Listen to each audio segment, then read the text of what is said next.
POV. I need to tell this like a confession because I was wrong about someone. I thought it was just strange until I found out why a grandfather practiced his granddaughter's name before his memory could steal it. At first, it did not feel like a huge story.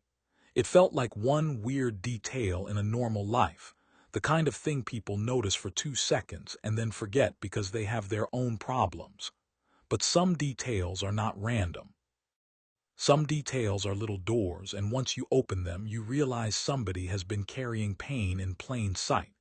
It started as one of those details everybody notices and nobody wants to ask about.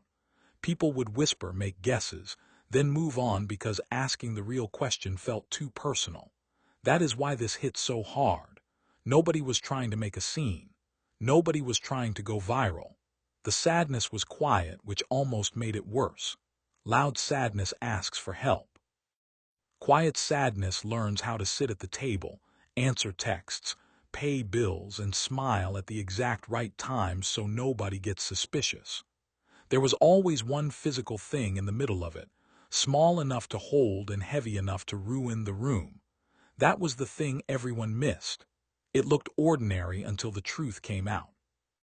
The truth was that a grandfather practiced his granddaughter's name before his memory could steal it, and the habit was the only way somebody knew how to keep loving a person they could not fix, reach, or bring back.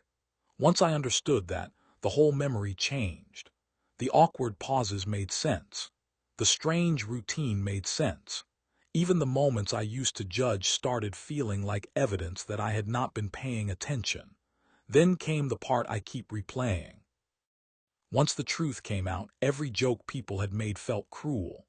The thing that looked weird was actually a person surviving the only way they knew how.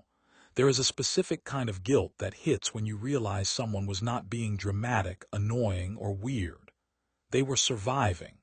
They were using the only ritual they had left to stay connected to a person, a promise, or a version of life that no longer existed. After that, nobody tried to change the habit. They protected it.